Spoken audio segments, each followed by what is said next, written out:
yay, man. All out of options, nothing to choose. I pissed out on Netflix, I'm sick of the news. I'd sign up to Sky, but I don't wanna pay. I've been on furlough since May.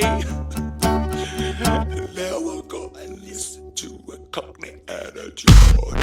Ooh, breaking away. Got to find a better way. I'd rather watch Auf Wiedersehen again and listen to what these old men have to say. Hello, and good morning. And as the seven are still in the tune, I'll repair. And welcome to Auf Wiedersehen Again Podcast, and this is episode number 22. And it's me, your convivial host, Mr. Andy Sledge, and my co-host and partner in crime. And as you may find out this episode, the reason we may seem a little bit less enthusiastic because Mr. George Bradley is back at work, and so we are recording this podcast at 6:30 in the morning. George, how the devil are you? Yeah, I'm all right. Not too bad after my first day back at work after a year and a half. Well, that was exactly the question. How was it? Yeah. I mean, to be honest with you, because I've put on so much weight because I've been off.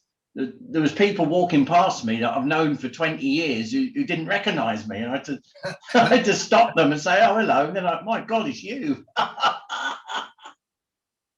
So what did you do? Like, were you back for a full day, or was it like a half day? Yeah. They wanted to get me in sort of. They said, "Oh, you can come in just sort of part time." I said, "Look, I've had a year and a half off. I mean, I'm back fully, so I'm doing like 10 till 6.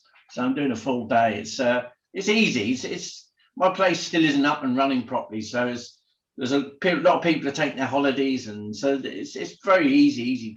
I spend most of the day on the bloody watching iPlayer, you know." So basically doing what you would normally do, but sitting at work instead of sitting at home. That's it. Yeah.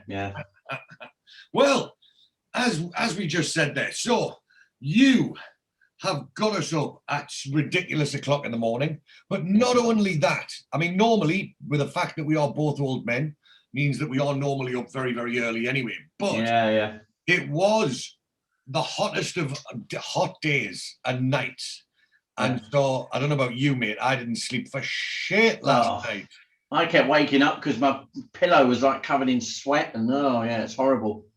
Yeah, so between the heat and just everything, it was pretty fucking shit. So I am trying to currently get a big strong coffee down my neck and inject some enthusiasm into my veins, and also, well, I mean, you have obviously regaled us with your recent health problems and the fact that you had your heart surgery. Yeah. So yes, I had to repeat it about 20 times yesterday to various different people, so they all got a dose of the story. Yeah. Oh, well, there you go. Well, so I was at the quacks this week, and so I've been getting some pins and needles in my hands. Yeah. So I was a bit worried. So they are sending me for a scan on my neck to make sure it's not like trapped nerves and shit. But what they basically think is that it's a folate deficiency.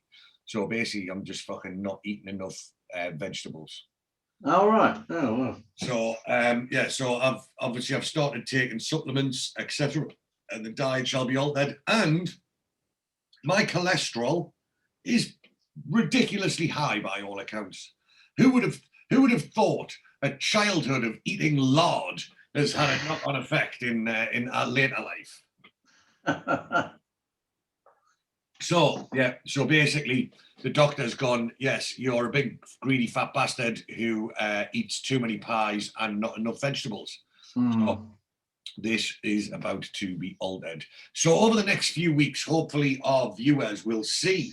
I mean, you talk about you putting on weight. I put on a considerable amount of weight during the lockdown. So hopefully we are going to see a new svelte Andy develop over the next few weeks. So we are right now about to discuss, well, this is episode 22 of the podcast, and we are about to discuss series 2, episode 9, which is Hasta La Vista. But before we do that, I forgot the important part. So we, as a podcast entity, welcome your feedback, and we welcome you to do so via email.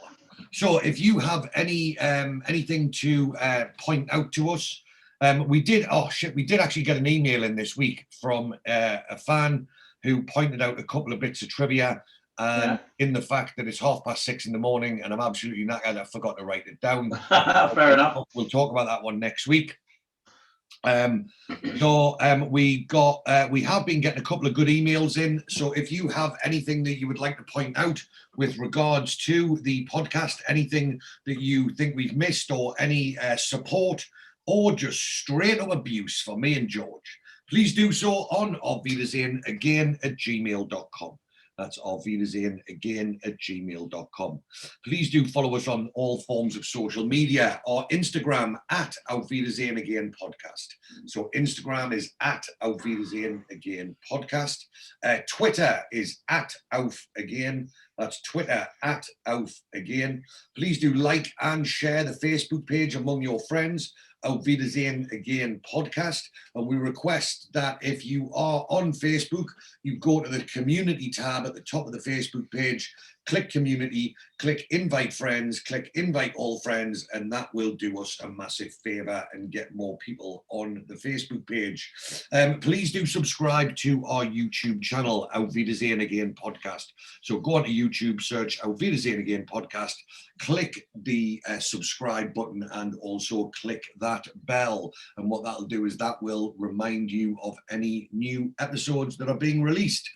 But if me and George are far too handsome for you to cope with the YouTube side of things, all you have to do is just listen on audio. We are available on all good podcast platforms: Spotify, iTunes, Anchor, Google Breaker, and many, many more. And all our new episodes are released every Friday at 10 a.m. And as always, our theme music is written and performed by the guitar man, Mr. Lee Dosky. So please do like and subscribe wherever you get your podcasts. And as always, Auf Wiedersehen Again Podcast is sponsored by Top Gun Tattooing of number 12, the Harris Arcade in Reading. Their website is topguntattoo.co.uk. Their telephone number is 01189 968 667. And in order to take advantage from our sponsor, what you need to do is there is one of two offers, or both offers if you want, but there are two offers available. Offer number 1 is a 20% discount off any tattoo. And in order to achieve this 20% discount, all you need to do is contact Zach from Top Gun Tattooing, either in person or on the phone, and say to Zach that you are a listener or a watcher of the podcast. And in order to achieve your discount, you need to have the code word Hadaway and Shiteman. So you just say, Zach, Hadaway and Shiteman, and Zach will offer you a 20% discount off your tattoo. But remember, that's not all. We offer all of our watchers and listeners a free tattoo. Yes, that's right. A free tattoo. Terms and conditions apply. What are those terms and conditions, I hear you cry? Well, if you want a free tattoo, you have to get the Neville and Lottie tattoo. So, George, how are you feeling about the Neville and Lottie tattoo? Yeah, good. Excited. Excellent. Well, like I say, it will not be too much longer, and young George will have the Neville and Lottie tattoo. I feel confident of that. And remember, if free tattoos are not your thing, then we have free stuff to give away. Now, also, we've got a bit of an update. So our two previous winners that still haven't received their prizes, they will be pleased to know that I went to the post office and purchased some nice envelopes. So we are one step closer to the prizes on their doormat. So I have the envelopes now, which are required to send out the pictures. So they shall be arriving with you within the next week. But if you are not a winner of our previous competition and you would like to enter our current competition, you can do so. So the giveaway. And the prize is this genuine signed photograph of the 7 copy. Okay, and if you are interested in winning this genuine signed picture by the Magnificent 7 copy, then all you have to do is enter via our social media pages. So on our social media pages, there will be posts for the giveaway. And what you need to do is you need to follow us on social media. That's Instagram, Facebook, or Twitter. You need to like the post. You need to tag 3 friends, and you need to share the post. So you need to Facebook, share it to your timeline, Twitter, retweet the tweet, and on Instagram, share it to your story and tag us in that share. So that is all of the boring kit and caboodle out of the way. So, George, we have a very special cameo in this week's episode, which we will talk about in a bit. But like I say, this is episode 22 of Auf Wiedersehen Again podcast, and this is referencing series 2, episode 9 of Auf Wiedersehen Pet, entitled Hasta La Vista. So, I don't know if you picked up on it, George, a little bit of a play on words there. Means Auf Wiedersehen. Yeah. Yeah, cool. Look at that. You're firing, George. It might be 6:30 in the morning, but you, my friend, are firing on all cylinders. Well, 70%. Yeah, about that. So this episode was first aired in the UK on the 18th of April, 1986, and was written by Dick Clement and Ian Lafreniere. And there are a couple of cameos we are going to mention. Like I say, one we are one that everyone should know about, and the other one not so much. But the episode opens where else but in the pub. Let me just have a little sip there. So we're in a pub, and the lads are playing snooker. It looked more like a kind of social club kind of setting. Yeah. I mean, it was, that was the kind of thing that you would find in a social club, a snooker table, not necessarily in a pub. But they said that they refer to it several times during the episode as the Portland. So it's not like the Portland doesn't sound like a social club, but it may well have just been an old school style boozer in Newcastle somewhere. So, like I say, so the episode opens, they are in the pub, a few of the lads are playing snooker, and Bomber is having a good flick through what we very quickly find out to be Moxie's passport. So Bomber says to Moxie, says, "How did you get a hold of this?" And Moxie says, "I phoned me mate Terry.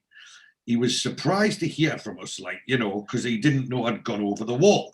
Anyway, I got him to go around my Anti-Vise, and he says, that's where I was staying prior to my arrest, and he got it out of my gear and posted it to us." And Bomber says, "You take some chances, you do, Mox." And he says, "What?" And he's a bit oblivious. He says, "What?" And he says, "This bloke, Terry, knows where you are and your Anti-Vi, and if she's a blabber." And Moxie says, "I'm not a complete fool, He goes, and I don't actually know what he said. I replayed it several times. He says, "I'm not a complete fool, I had it posted restant or something like post restant." So I'm assuming what that means is he had it sent to like a post office or some kind of central collection instead of actually giving a full address. And anyway, so Neville starts having a look, and he says, "It don't really need renewing, Nev. It's got a couple of years to go on it." And Neville says, "That's not the point, though, is it, Mox?" you've still got 2 years to go on your, and then he goes, on your sentence. And there's people out looking for you. You're on wanted notices and computers, and you're wanting to chance your arm at passport control. Now, I mean, I think Neville might be a little bit, be dramatising the situation a little bit. Moxie, some two-bob arsonist who's had a wander from an open nick in Liverpool, is going to be on wanted posters at Newcastle Airport. But anyway, like I say, I think they've got, murderers and paedophiles and bank robbers to catch.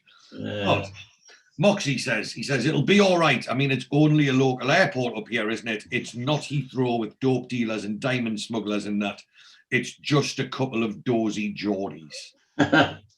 Which Oz, quite rightly, takes some offence to. And he's playing, and he says, hey, I'll scud you, Moxie, I heard that. And Neville says, he says, and do you know what happened to my cousin Paul? And Moxie says, what? He says he was picked up at Newcastle Airport. They dragged him outside and gave him a right going over. And he was just an ordinary bloke with his 3 kids on his way to Mallorca with a load of camping gear. Majorca, yeah. And Wayne says, oh yeah, what happened? Couldn't he afford the VAT on his tent? Which is a little bit of a sort of throwback there, because obviously it was Wayne that got picked up for not paying the VAT or the import duty on his car. Yeah. And he says, no, Paul is divorced, and whenever they see a single parent going through with kids, they always check them out in case they're doing a runner. And Moxie says, what's that got to do with me? And he says, well, I'm just saying they are more vigilant than you take them for. And anyway, Oz wants to get back to the game, and he says, are we playing this game or are we not, man? He says, and Barry says, Neville, it's your poke. So obviously Barry isn't exactly the greatest snooker player. And Oz says, right, now get your finger out, Hope, you haven't potted a ball yet. And he says, oh, I've just got used to pool tables, man. He says this table seems immense. And Barry says, are we to understand that you're back playing Moxie now then? And Moxie says, I reckon so. And he says, and Bobber says, well, I've only just got used to calling him Brendan. Anyway, so Dennis arrives, and he walks in and he's like, all right. Now Barry's like, all right, do you want a pint? And he says, aye, champion, why not? And he says, however, it'll be sangria tonight though. And Neville says, oh, you got the tickets. And he says, and Oz says, have you got the dig sorted? He says, because I'm not keeping in some dirty, filthy pensione with cockroaches crawling all over me feet like. So this is Oz, who, back in Germany felt that the hut was luxury, was a sufficient accommodation, has all of a sudden decided that he's not up for kipping anywhere crap. And Neville quite rightly points out, he says, no self-respecting cockroach would go near your feet, Oz. Anyway, so Dennis says it's the Marama Hotel, and Neville says sounds good enough. And then Barry says, what an amazing coincidence. And they're all like, what? And he says, Hazel and me, we stayed at the Miramar. Sorry, that's right. The Miramar Hotel on our first night in Gozo. On the second night, we transferred to our luxury villa, nestled high in the hills above the glistening harbour, I think it was. Busting was a snip at £120 a week, mate. And they had a maid that would do your ironing. So once again, Barry is off on his little tangent journey. And Oz says, Barry, man, no one gives a toss. Just take your shot, man. And so, so I don't know, did you see that? So Barry's been chalking his cue. And when he turns around, Dennis leans over and with a tip of his finger, he goes and wipes the chalk off the cue. And so Barry goes to take a shot and fluffs the shot. He obviously, with no chalk on the cue, he hits the ball and it shoots off at a fake angle. Anyway, so the ball, rattles around the table, and then all of a sudden out to the other side off shot We see the ball just heading straight for the corner pocket and it goes in. I mean, I think we can all agree it's fairly obvious that that's not Barry that's potted that ball. No. However, Barry acts as if he's Steve Davis, and as if it was Barry. Barry acts as if that was the entire intention of that shot. And yes, so he put the ball goes in, and Barry then walks off as if he's as if he's Alex Higgins. So Oz says, "What time do we leave?" And Dennis says, 3:30. Check in. So they all go to the clothes shops. So this is actually the location of that clothes shop is actually in Nottingham. It's not in Newcastle. And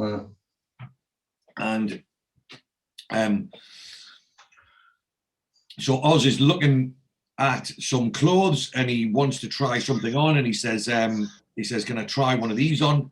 And the sales assistant just says, "Oh, we don't have that in your size." Bit camp, wouldn't you say, sales assistant, bit camp. Yeah. And Oz says, "I typically," says, "how come they only make clothes for these days to fit Michael Jackson?" And the sales assistant says, he goes, "We've got the Italian paratrooper in your size." What the hell that is? I thought you would. Well, George, I was a bit disappointed. I thought you were going to come and tell me that you used to dress as an Italian paratrooper.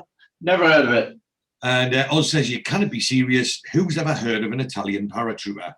And Wayne's having a look and he says, "Hey Oz, what do you reckon of this?" And I think he's obviously looking at a Lacoste polo shirt or something. He says, "No, I see buying that designer swag, man." He says, "You're paying 25 notes for the label before you start." 25. Oh god. Yeah, that would have been a welcome to pay 25 quid for a Lacoste polo now. Anyway, Wayne says, yeah. He says, "But in Marbella, see, a label is like a bit of an entree, isn't it? I mean, when you walks into the old racket club, they expect you to have an alligator on your left tit." And then Barry says, "I don't think it's Marbella. In point of fact, I think it's more Fuengirola, isn't it?" And Wayne paints a lovely picture. He says, "Yeah, but we'll be socialising in Marbella, won't we? Because you don't get your cheap jet saved tours there, mate, or your football hooligans. See, Marbella is your international playground for the rich and famous." And Barry says, "Not my sort, that type. Underneath their glittery exterior, they live shallow, meaningless lives." And then Wayne says, "Shallow relationships will do for me, Barry. Nobody ever drowned in shallow water."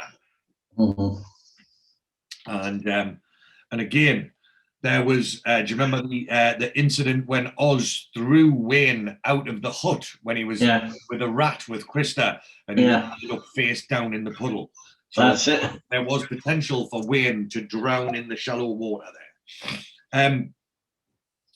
Anyway, so Barry says, "You will, if anyone will, Wayne, and your whole lifestyle brings a new depth to the meaning of the word shallow." Now, again, this is potentially, a little bit of a premonition and a foreshadow, because unfortunately, we're going to find out that very soon that Gary Holden Wayne passes in real life. And I believe that one of the things that he did, because he died of a drug overdose, but I think he died by choking on his own vomit. He took heroin or morphine or some opiate thing, and then he threw up and he choked. But they always said he was on the set, they had to film things early because he'd start on the booze. But to be honest with you, I don't think there's one scene where I sort of look at him and think, "Oh, he's drunk," or I mean, he always come across as being sort of pretty, Well, I suppose a lot of drinkers can just drink and drink and drink, and they can act normal, So well, we actually will see later on that I think that he died towards the very, very end. Yeah. There was only like a week or two's left worth of filming, but we already see later on there is a scene in the pub. And it says, "Oh, we'll meet Wayne down the disco later." If in any scene they say we're going to meet Wayne later, it means that basically that scene was filmed after his death. So Barry comes out to the fitting room, and he's basically got a pair of shorts which essentially could be sprayed on, he's like fucking spent the last few minutes while he's been talking about like Squeezing into him, yeah. Oh, I mean, yeah. I mean, I don't know what he's trying to do. And then he comes out and he says, they're never out of fashion, are they, Bermudas? Now, I don't know about you, I don't think they're Bermuda shorts. They're just a bright coloured pair of shorts. Yeah, they're too tight. Yeah, Bermuda shorts are supposed to be long, aren't they? But anyway, yeah. And Oz has a joke. He says, oh, yes, Magnum PI, is it? And Barry says, pig off, Oz. And Wayne says, well, I hope they've got a hotel, a lift in that hotel. And Barry says, why? And he says, because you'll never get up the stairs in them, would you? Barry says, I must admit, they don't give much freedom of expression. And as he moves, there's a big... And there's clearly a big rip in the shorts. And Barry says, he goes, blimey, bloody heck. And Wayne says, I'd get them back on the reel a bit quick if I were you. And Barry says, I won't be able to do anything quick in these. And Oz has a wee laugh. So we cut to the airport and they are at passport control. So it's this is sort of the D-Day for Moxie. You know, Moxie's been flapping a little bit. And so Barry's showing off his new purchases. He says, what do you think, Mox? And obviously Moxie's got far more things to worry about than Barry's new coat. He's like very becoming, yes. And Barry starts off on one of his fantastic boring tangents. And he said, it's amazing what our entry into the European community has done. Which, you know, on a little side note, ha, ha, ha, the fact that we're just leaving it now. Yeah. He says, "What? When would you have thought that you could buy fab Italian designer gear in Newcastle? You know, and again having a bit of a pop at Newcastle, the prick." And Oz says, "Hey, it works both ways. You know, apparently you can now get peas pudding in Milan." So obviously, a little bit of a thing there because obviously. So Rod's kid, Oz's kid, is supposed to be going to Milan. Oh, now, that's right, yeah. Not only that, do you know what peas pudding is, George? I've heard of it. I don't think I've ever had it. But Well, peas pudding is, you can basically only buy it in Newcastle or on the northeast. Yeah. And it's yellow pea puree. Yeah. All right. Okay. In a tub, and you put it on your sandwich like as a spread. So you'll have like ham and peas pudding sandwiches. But I mean, you can buy it in tins. You can buy it in a tin in Morrison's down here.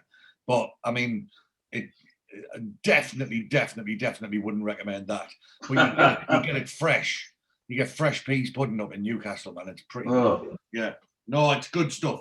Next time, well, when we go on our road trip, mate, you're gonna get to sample all of these goodies. I'll make sure line them up. So, yeah, like I say, Oz says it works both ways. Apparently, you can now get peas pudding in Milan. So, peas pudding is a proper Geordie thing, and hopefully, Oz's son will be able to get it. And Barry claims, he says, well, very reasonably, actually, this was. Go on, have a guess how much it was. And Den says, oh, not sure, Barry. Let's have a look, turn around. And as he turns around, Barry's got the label hanging out. And Neville takes advantage of this information and he says, looks pricey. Says, though, on the other hand, it's 50% man-made fibers. I'd say $42.99. And Barry's dumbfounded with that. He goes, well, that's spot on. How did you guess? And Dennis on the wind-up says, have you seen that program, The Price is Right? He says, Nev's the champion man. And obviously, Bomber then reveals the fact that Barry's got his label hanging around. And Barry realizes he's been a bit of an idiot. And then there's a bit of a classic moment when Oz goes through passport control. So Oz walks up to the desk, he shows his passport like that. The guy looks at him and he goes, and shows off the fact that he's got his teeth missing at the front, which is quite cool. And then Moxie, after all he's flapping, Moxie is straight through. I mean, this is the days before computers when a passport was a key to entry to anywhere. and now if there's you've got to scan your passport on your way in via the computer. If there's anything dodgy about it, you're going straight to jail. So they are at the departure lounge bar, and everyone's getting a drink, and Dennis is bit of a crappy bar, isn't it? It's tiny, isn't it? Well, yeah, I think it's more than likely built in a TV studio and not. Well, I would imagine, yeah. I don't think it's actually in Newcastle Airport. So they're all having a drink, and it's, I don't know, there's something a bit confusing here. So Dennis gets his drink and he says, "Aye, cheers, thanks, mate." And then Moxie walks up and he says, "Home and dry, eh, Mox?" And Moxie just turns around and he looks quite upset and he goes, "Not so bloody dry, mate." So I was wondering, there's no context there, and it's sort of a bit out of context. I was wondering if there was another scene that they cut or something like that. I don't know, because it just seemed a bit out of sync with the rest, but you'll never know that, I suppose. And then over the tannoy, they call for Dennis. It's "Bing bong, Mr. Patterson, come to airport information." So Dennis gives his passport to Neville, and he asks him to get him a bottle of scotch, and then he goes over to the airport information, and Neville says, "I hope it's not the Bairns." And Oz says, "It'll be no serious, man. It'll be something like Fraser's check for the tickets that have bounced." And then Barry says, again, it's, Barry uses the phrase "it's very interesting" quite freely here. But Barry's sitting on a chair on his own, and he just seems to be talking off into space. And he says, "It's very interesting. Listen to this." He says here, "The most beautiful road in the world is the road between Marbella and Seville, incorporating the ancient town of Ronda." And he says, "I'll give that a try." And it says, "An absolute must is the Alhambra at Granada." So Ronda isn't too far. You could do Ronda, but you wouldn't want to, like, Granada is a fairly fucking decent, I think Granada would be like a 3-hour drive from where they are, at least a 3-hour drive each way. I think Ronda is probably about an hour's drive. I don't know. I never actually even went to Ronda when I lived there, but it is a favourite of the tourists, because you've got that bridge that spans that big gap. Anyway,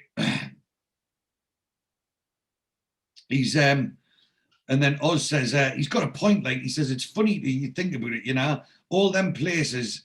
He says all them places he's talking about: Granada, Alhambra, the Ritz. Don't know where he got that from. Plaza, Colosseum, all named after English picture halls. Now, Oz can be quite, as we've said before, Oz has sometimes got quite a good vocabulary, and Oz can be quite switched on. And that's a bit of a thick saying for Oz, talking about. Well, I would like to think Oz is potentially being a bit sarcastic there. Yeah, I think so. Yeah. So, anyway, Dennis comes back, and Neb says, "What's the problem?" Then he says, "There's been a hiccup." And Barry says, "You don't mean we're not going?" And he says, "We're not going today. Probably the end of the week." And Neville says, "Probably, that's not a very definite word, is it? Probably." And Dennis says, "Well, it's as definite as I can be, Neville, isn't it?" And he says, and Moxie says, "You mean I've got to go through all of this again?" And Bomber says, "So where does that leave us, Dennis?" And he says, and Oz says, "Where it always leaves us with Fraser, up shit creek in a barbed wire canoe." So they cut back to Dennis, Ali Fraser's office. So Dennis is in Ali Fraser's office. They've obviously left the airport, gone back to Ali Fraser's office, and Dennis is finding out what the crack is. And Ali Fraser says, "Look, I'm sorry, Dennis. I love the way he says Dennis." And he says, "But due to the Spanish immigration laws, there's just no way at the moment that I can take a bunch of foreign workers down there." He says, "Now, wait a minute, Ali, you put your brief on this 3 weeks ago, and he should have told you about it then." He says, "I did, Dennis. A couple of days later, I had it all fixed up. I'd arranged backhanders with a couple of key Pedros down there. At the last minute, they tried to brace me and caught me for a wee bit extra. And to my mind, it's just a wee bitty too much. So I told them to stuff it. So there we go. This is sort of laying the foreshadow for later on about what's going to happen when they actually Spain.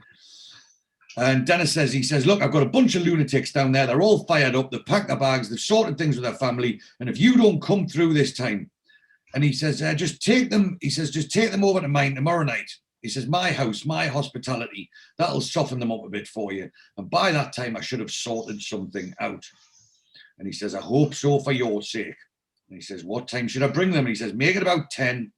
and he says, I mean, feed them first. And he's playing that one of them little wire. Yeah, I remember those in the 80s. Yeah, they were big, weren't they? So he's and it doesn't appear that he's very good at it anyway. So an executive toy, I think it was billed as. Yeah.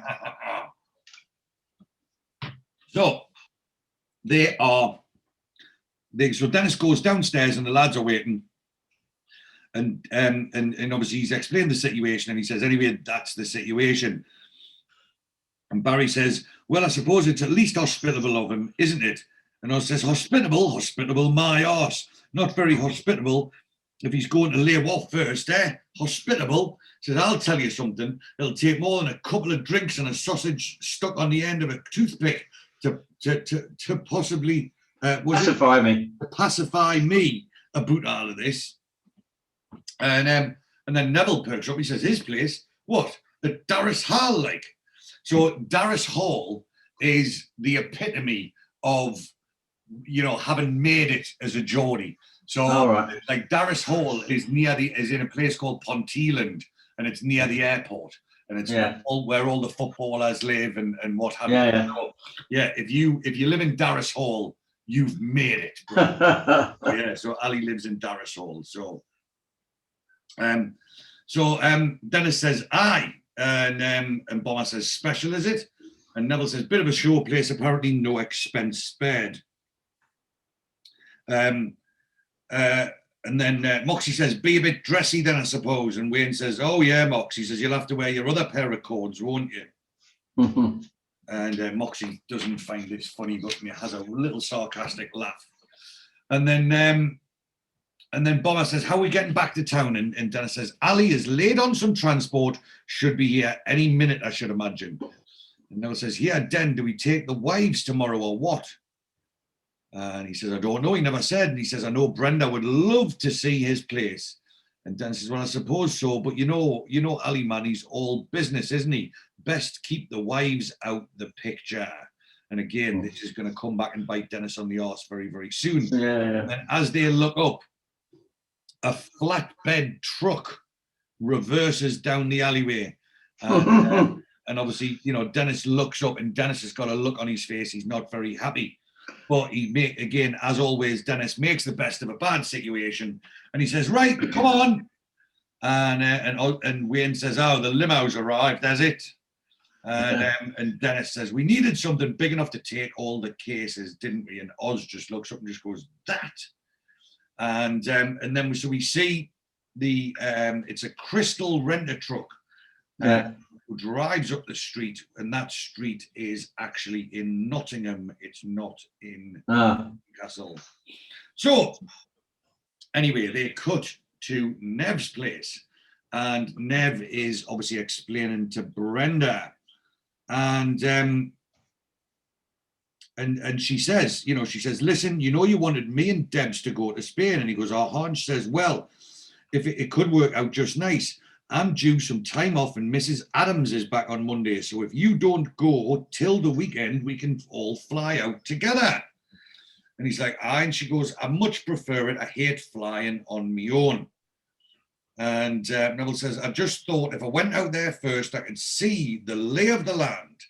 I didn't want to arrive out there with you and Debs and find we're stuck in some horrible naff accommodation, which is obviously always a possibility where the Senator's concerned.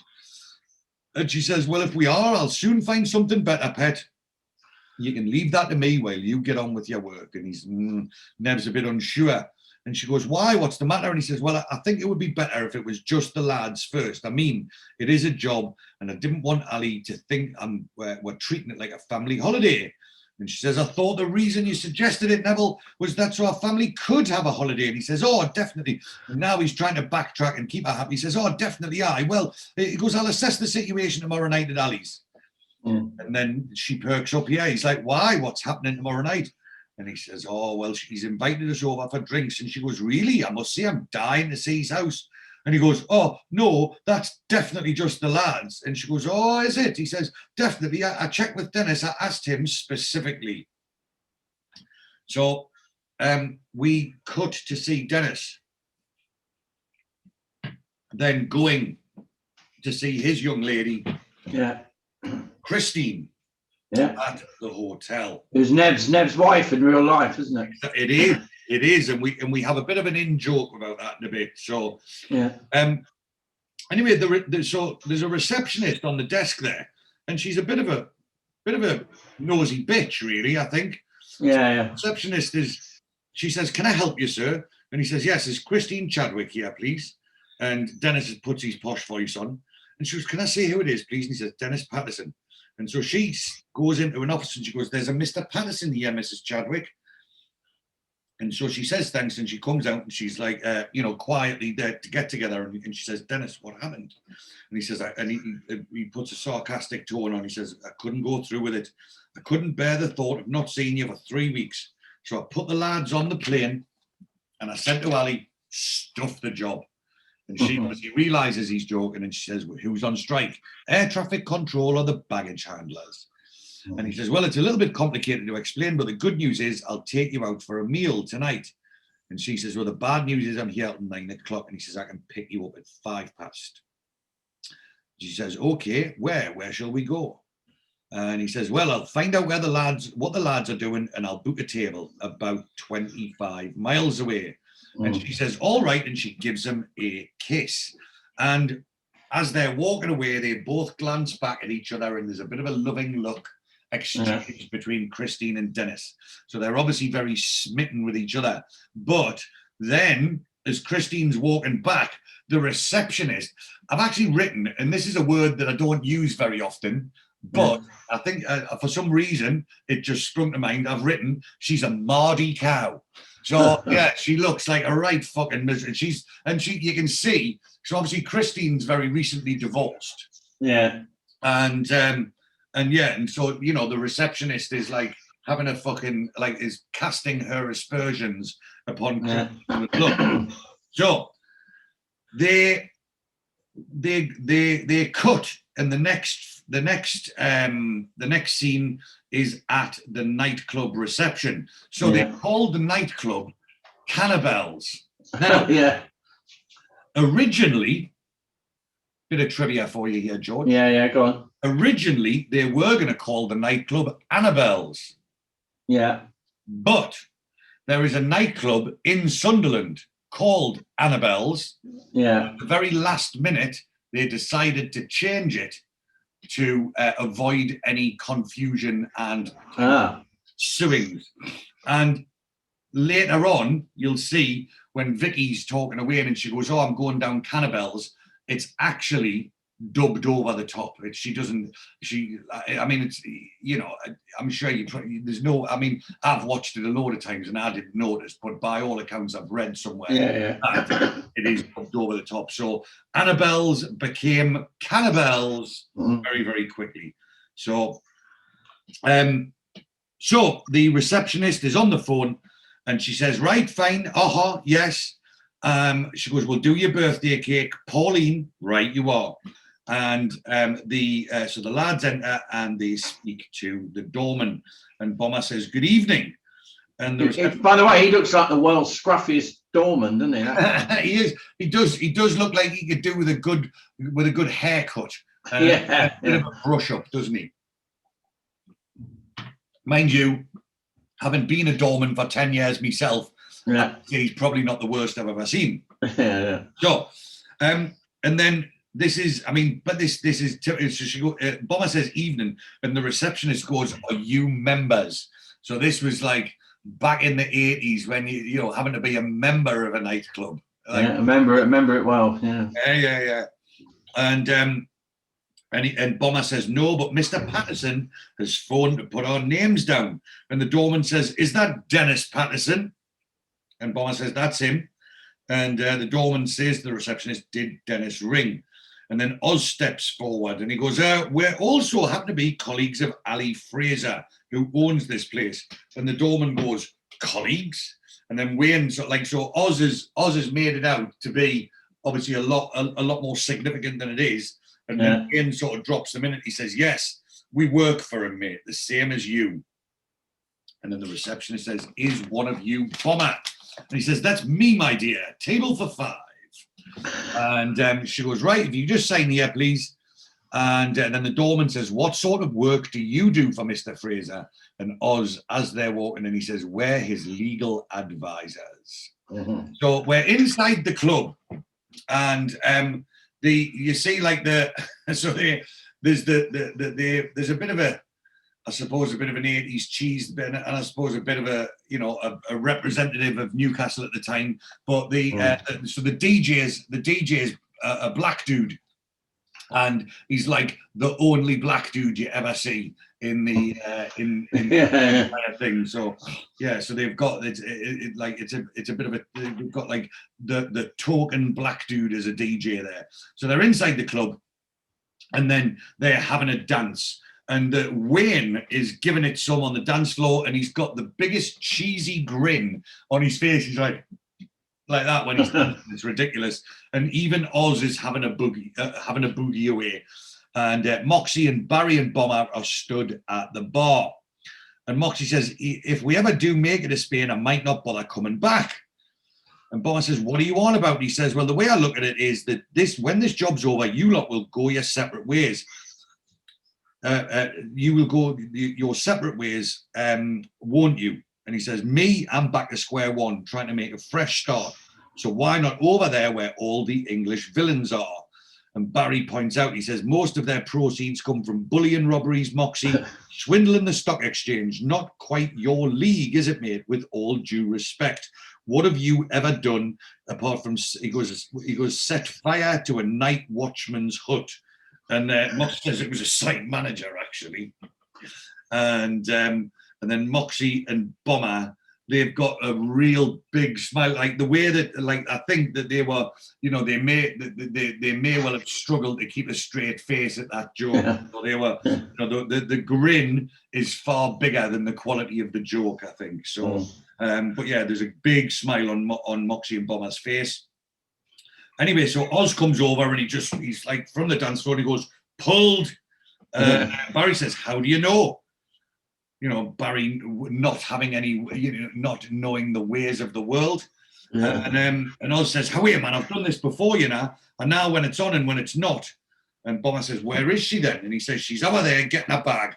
Tidy tackle. About time you steamed in. Isn't there plenty of spare boilers? Anyway, so Wendy comes over, and Wendy's quite an attractive young lady. Yeah. And definitely not the kind you would expect to see tipping up with Oz. And she says hello, and then Oz says, all right. He says, Barry, Bomber, and he's about to point at Moxie, and Moxie goes, Brendan. And she and she looks and she goes, Wendy, and Oz says, Wendy. So and Bomber says, the way you two were going at it, I thought you were disco couple of the year. And Oz says, I don't know how she does it in that tackle. How do you get him? And then this is do you know what? This is a quality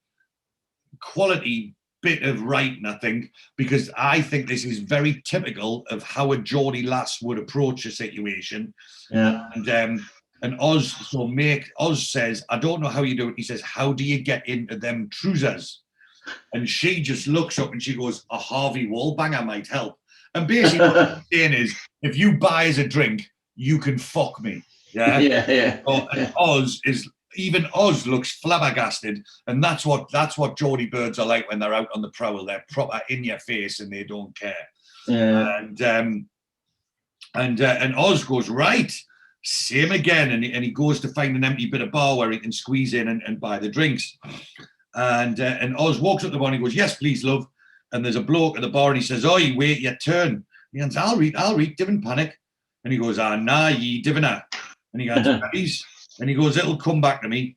And then Oz realizes for some reason that this bloke is a policeman. And so he whistles over to Moxie and he goes, copper.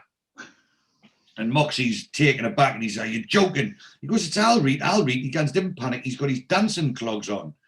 And Bomber says, come on, Barry, let's trip the light fantastic.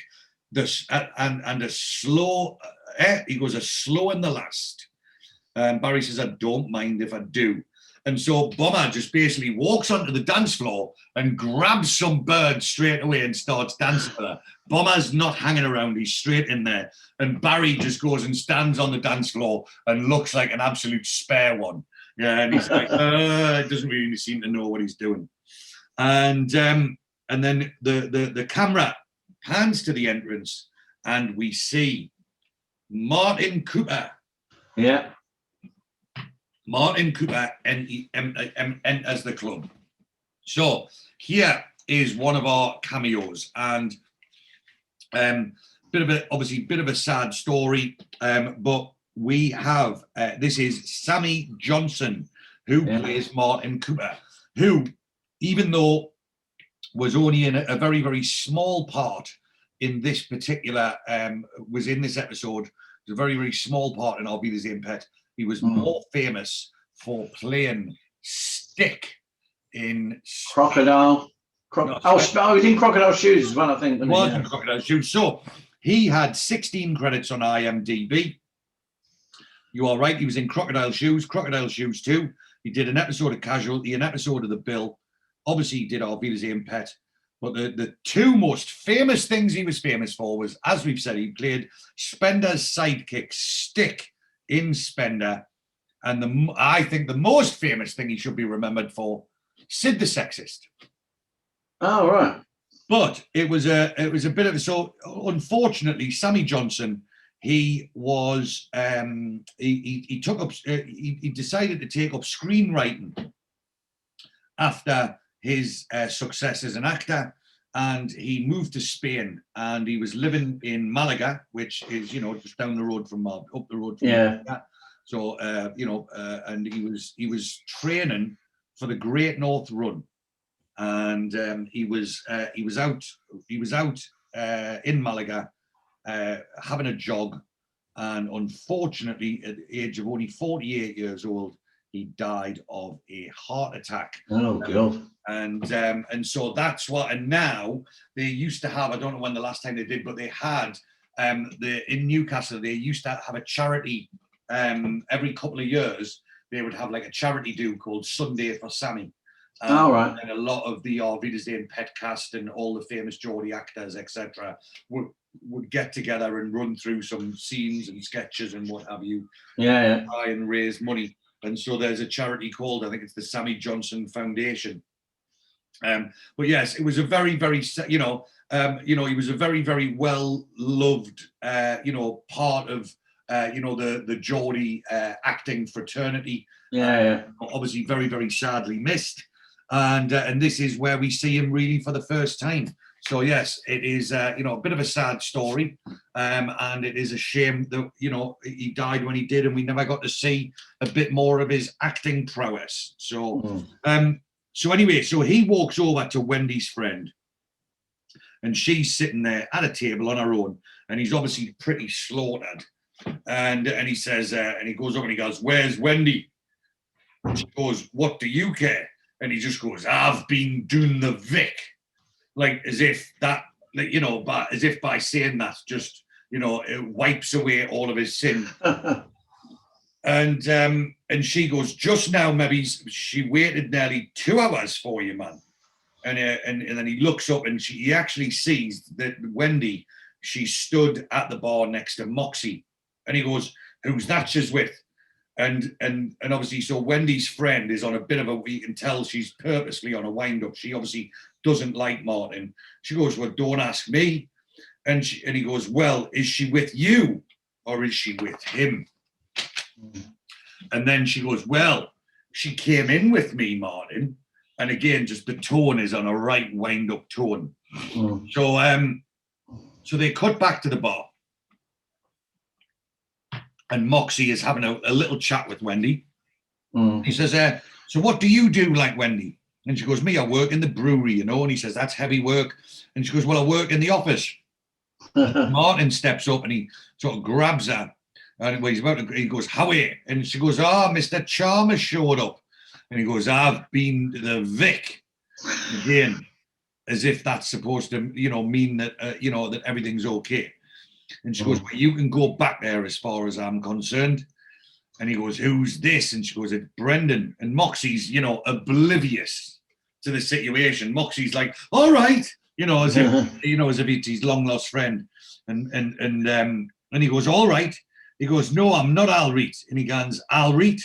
And what have you been doing here, tapping my bird up? That's such a proper Geordie fucking saying that. Yeah. It's just typical of some Geordie thug trying to start a fight. And Moxie's like, you what? And Wendy goes, Martin, don't be so predictable, man. And he goes, keep out of this. It doesn't concern ye.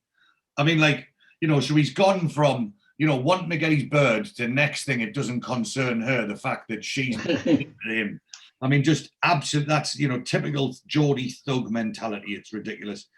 And she goes, if it doesn't concern me, what are you doing? What are you doing here? Making a nuisance of yourself. Anyway, so Oz looks over. Oz clocks what's going on. And then Martin grabs Wendy and he says, come on. And she goes, Martin, you're hurting us. And Moxie goes, hey, he says, there's no need for that, pal. And now this is where it starts, the pushing and shoving. And he goes, pal. Because I'm not your pal. And Moxie goes, you what? He goes, do you own the place or something? And then, so there's a scuffle starts. But fair play to Moxie. Moxie very quickly gets the better of him without even throwing a punch. And he sort of slams his face down on the bar. And anyway, so as he does this, that copper from earlier on sees the scuffle, and Oz shouts to Bomber, and he nods to Bomber, and he goes, Bomber. And Moxie goes, behave yourself, will you bloody lunatic? And Oz goes over, and he goes, and he gets Moxie, and he goes, here. He goes, get out the back door, man.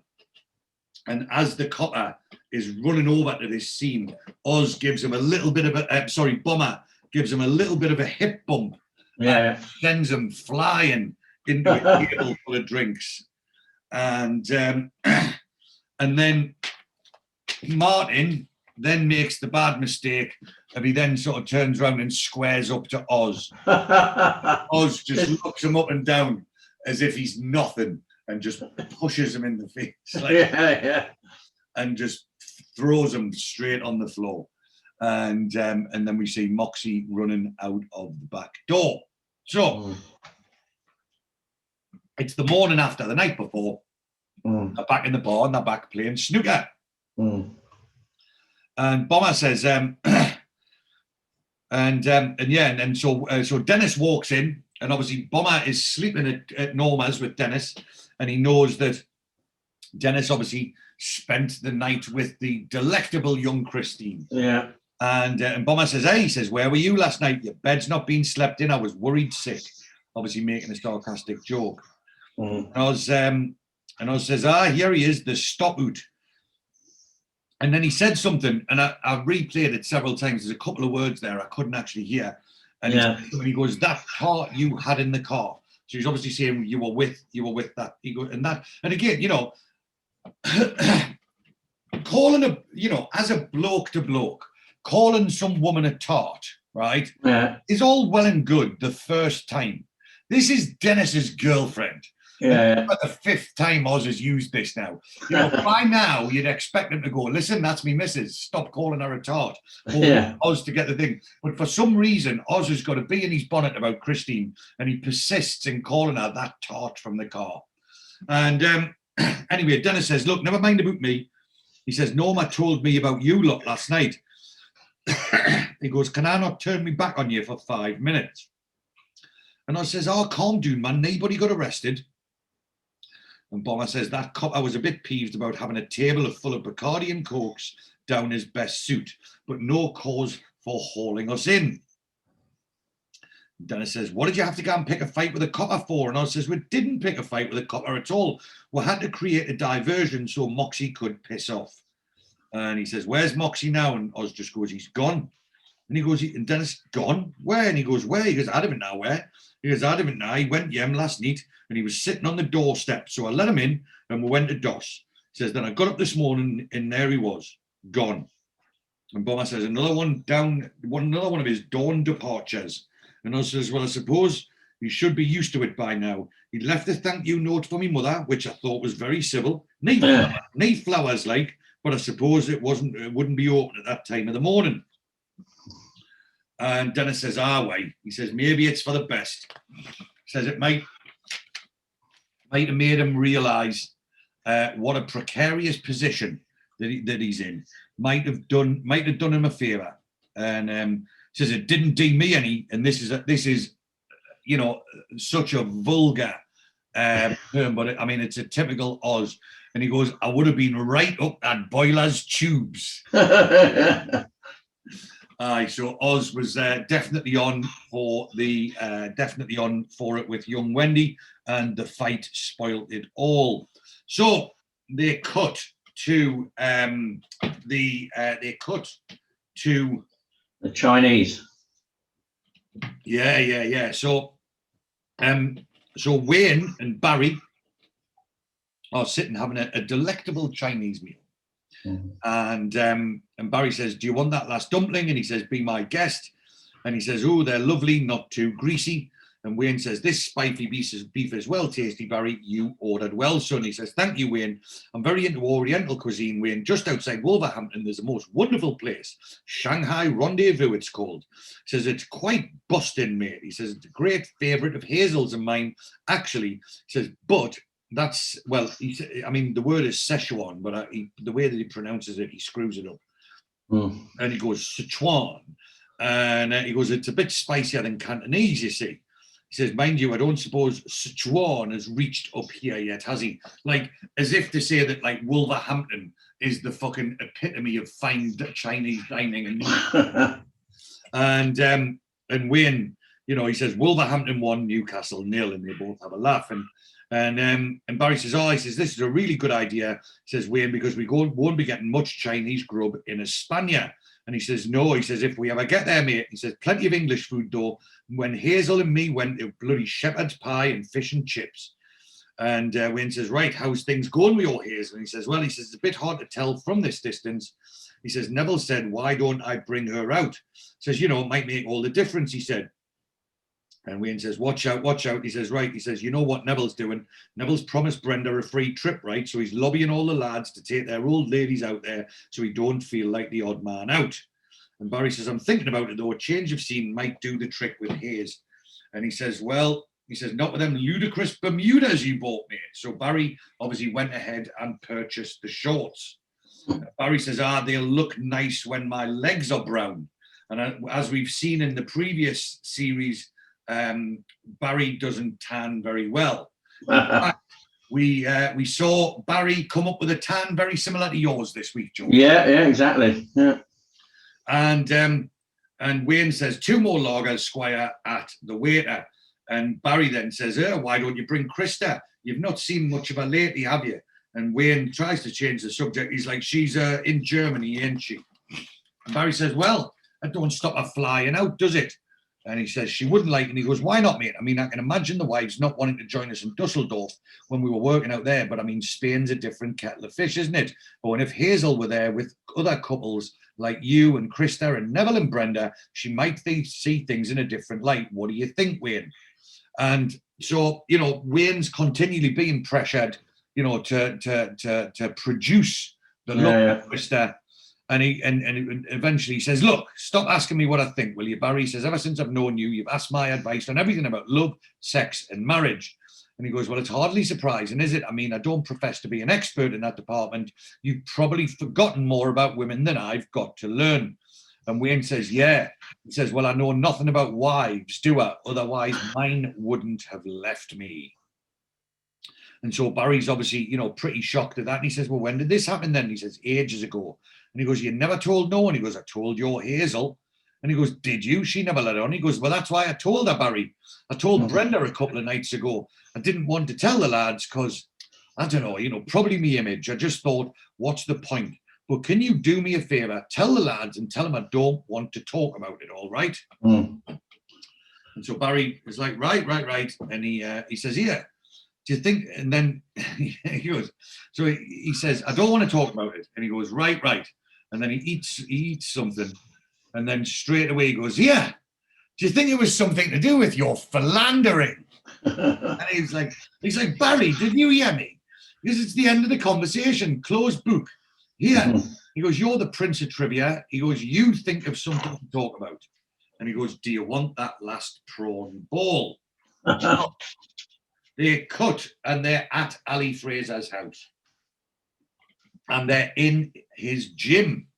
Ali Fraser, who, as we can clearly see, is a very, very small and, very, very thin individual. He's in his shout suit, isn't he? I think. A quality bit of fashion from the 80s there, George. Yeah. And anyway, and he says, so they walk into the gym and he says, and this is where I like to keep myself in shape. And Barry's very impressed. He says, oh, busting, look at this. And Neville, he says, do you work out every day, Ali? And he goes, I like to, yes. He goes, 2-3 times a week. I get this wee Danish bit, comes in and gives me a workout, and that soon gets the kinks out, I tell you.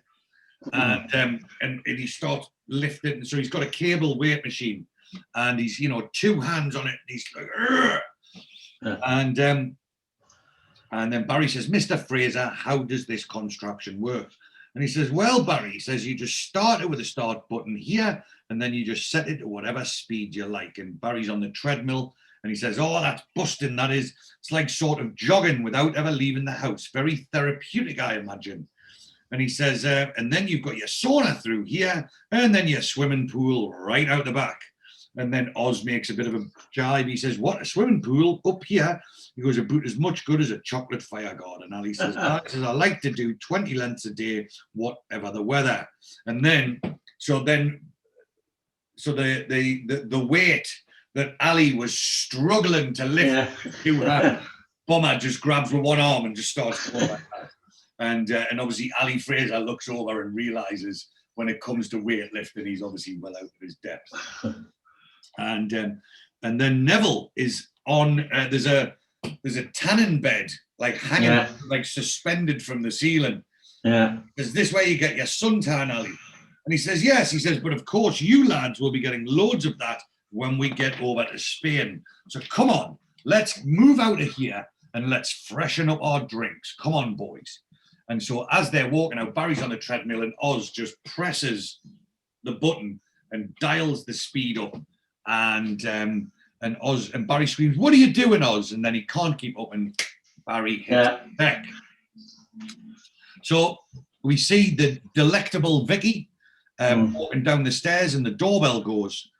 And then, she says they've got hired help. So whether it's just in for the evening or whether that's a permanent fixture, but she's like, it's all right, Maria, I'll get it. And she opens the door and it's Dennis and Christine. And she goes, hello, Dennis Pet, come in. And he says, I don't think you've met. This is Christine Chadwick. This is Vicki. And she goes, yes. She goes, it was a long time though. Where was it? And Christine points out Vicky's former life.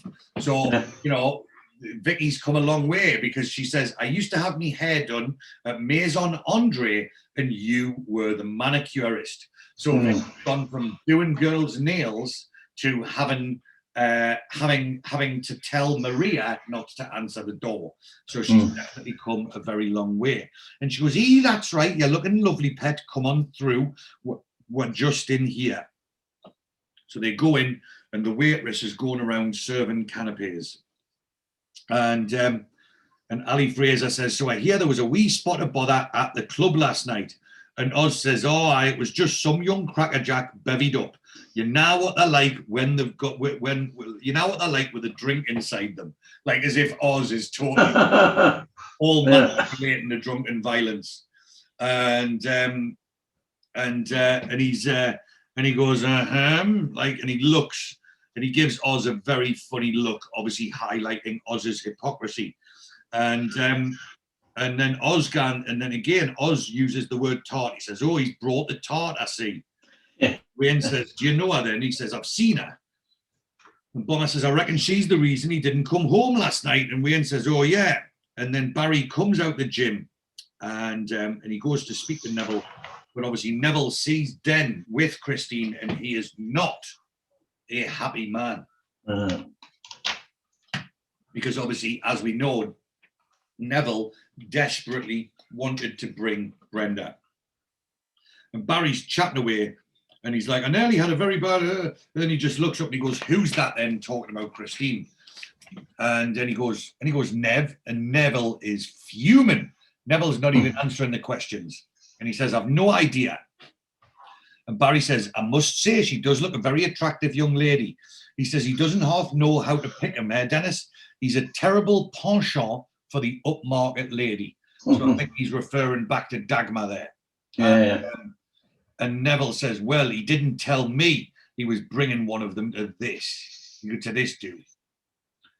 And then Ali Fraser, he's the convivial host.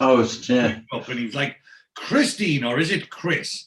And she goes, "I don't really mind, Mr. Fraser." He goes, "Oh, come on, Ali, love, Ali. What is all this, Mr. Fraser?" He goes, "Come on, let's get a lemonade down you. Here you are." And she's very gracious in accepting the drink. And then Neville pulls Dennis aside, and again, Neville is pissed off. And he says, "Can I have a word with you, Dennis?" And he goes, "You brought a lass along." And he goes, "So?" He goes, "Well, last night you said it was just the lads. You said specifically no wives." And Dennis looks at Neville and he goes, "Well, she's not my wife." Where he goes, "She's not me wife. She's not my wife." And I think that's a bit of an in-joke because it's actually Neville's wife. Yeah. So he's like, "Well, she's not me wife." And he goes, "Oh, very funny." He goes, "Dennis, I could have brought Brenda along. She wanted to come, you know." And he goes, Yeah. And I'm sorry, mate. I just forgot, you know. And she goes, "Well, what's she going to say when she hears there was women here?" He goes, "Well, ring her up and tell her to get a cab." And he goes, "Where's she going to get a babysitter from at this time of night?" And he goes, "Oh, Neville, man, don't give me a hard time." He goes, "Man," he goes, "everybody is on my back. Just give us a night off, will you?" And then we cut. And so here we see something which is a bit... So in the last episode, Vicki, when she was talking to Kenny Ames, Kenny was asking Vicki to have a quiet word with Ali. And she goes, "I don't want to spoil a good thing." She was like, "I don't want to spoil a good thing." Yeah.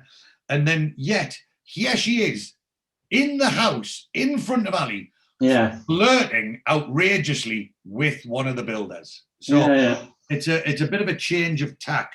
But so I mean it's I don't know, it's a bit of a strange one. But anyway, so Wayne is, clearly being Wayne.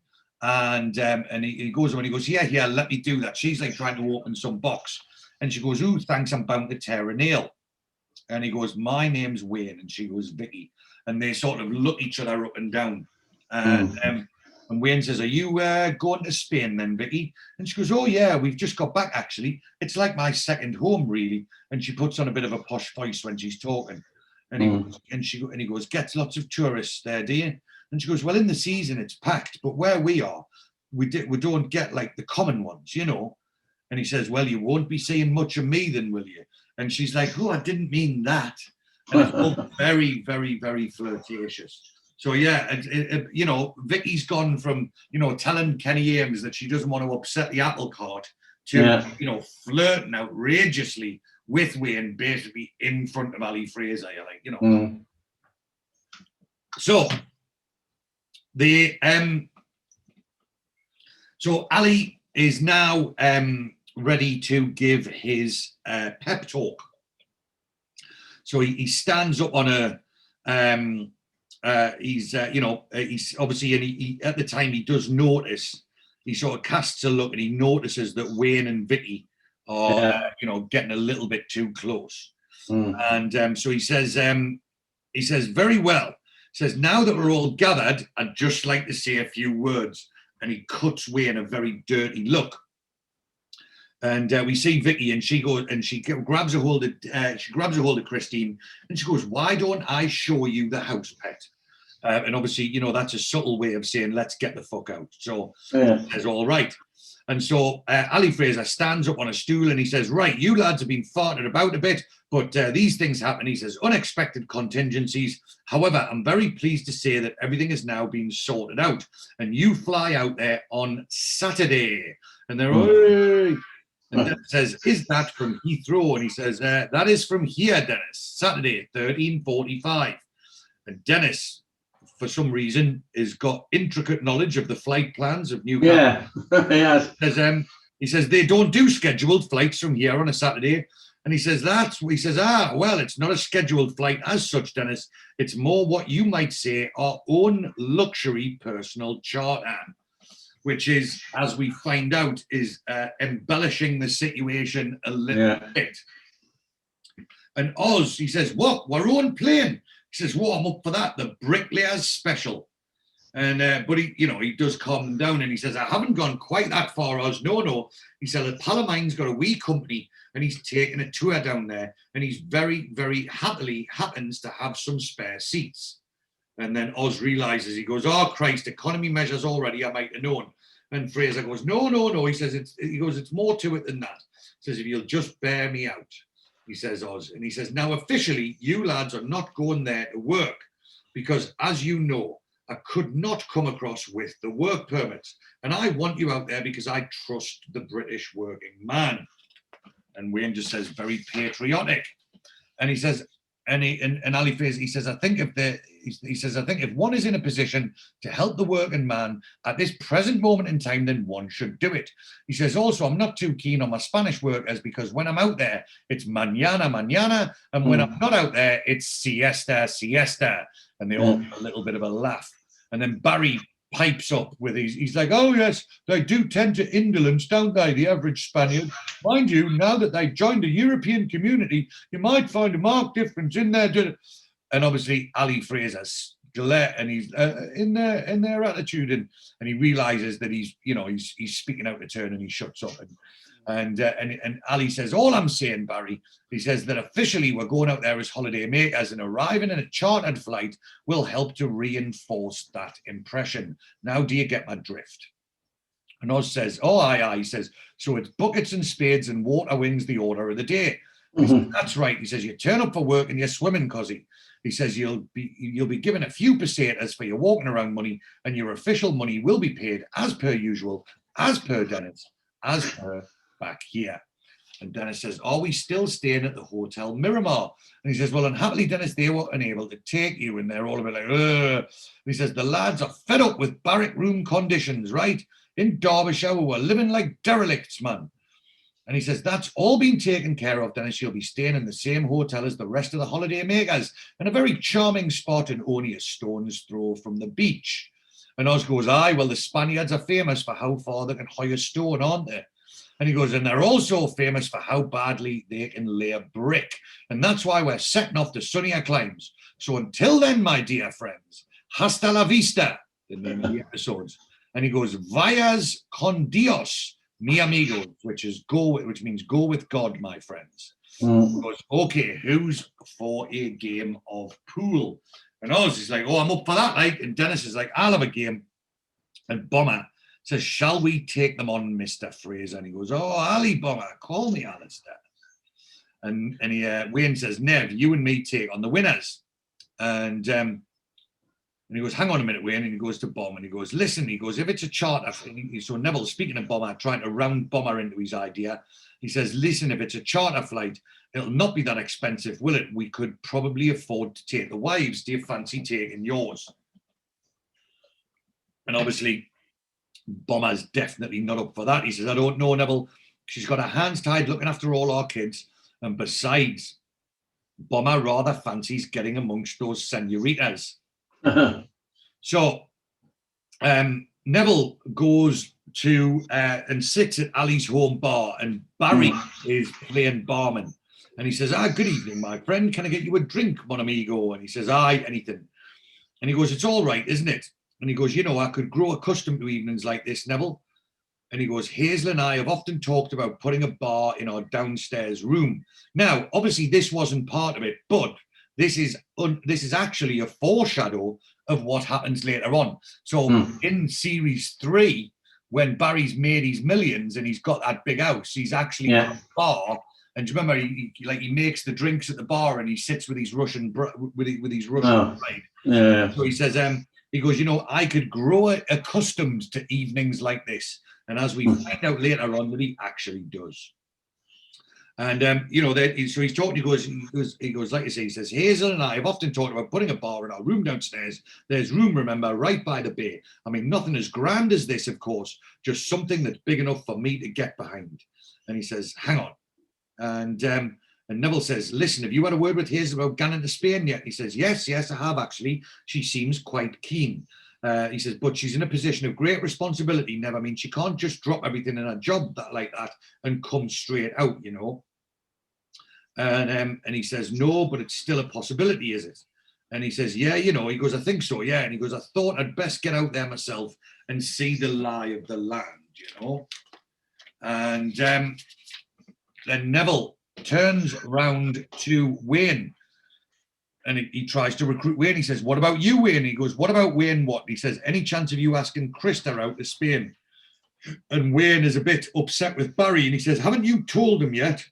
And he says, no, I haven't actually. He says, I haven't had time. He says, I haven't had a sound of Nev since our last conflab. And Neville's a bit confused. He's like, what's this? And he goes, and Wayne says, well, now's your chance then. And he walks over and Neville, he says, and Barry starts to tell the story. He says, Neville, this may come as a bit of a shock to you, mate. Yeah. And so we cut and we see Vicki and Christine coming down the stairs, obviously after the grand tour of the property. And